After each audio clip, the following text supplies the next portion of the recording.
幸福企业的甄选，最主要是希望讲透过咱甄选34间1星一直到5星的这个企业啊，让他们变成一个典范，能够让更多的企业一起来学习，给我们员工幸福感，让我们员工在职场上有更安全、更有这个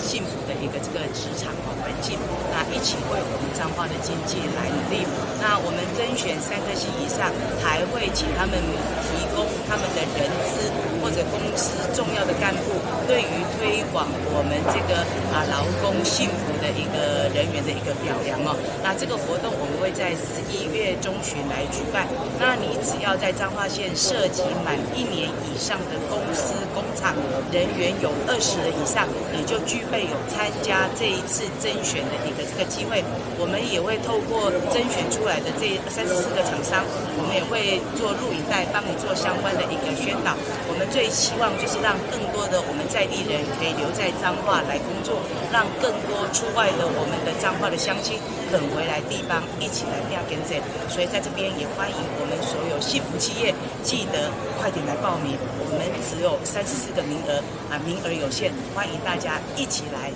从事我们的这个幸福企业的行列。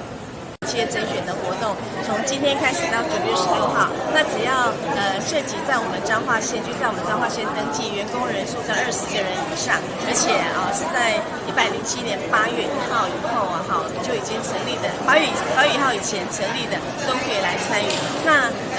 报名的方式可以到我们彰化县政府网站，然后去网站来查询。那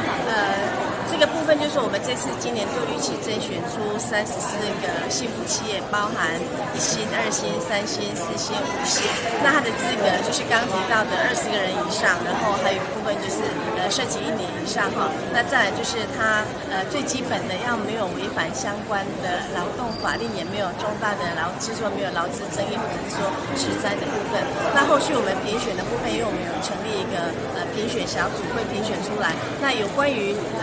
后续是不会依照那个员工人数多少，或者说产业类别的部分，会依照报名的这些企业我们会有一个甄选的方式、甄选的一个程序来办理。是，这个。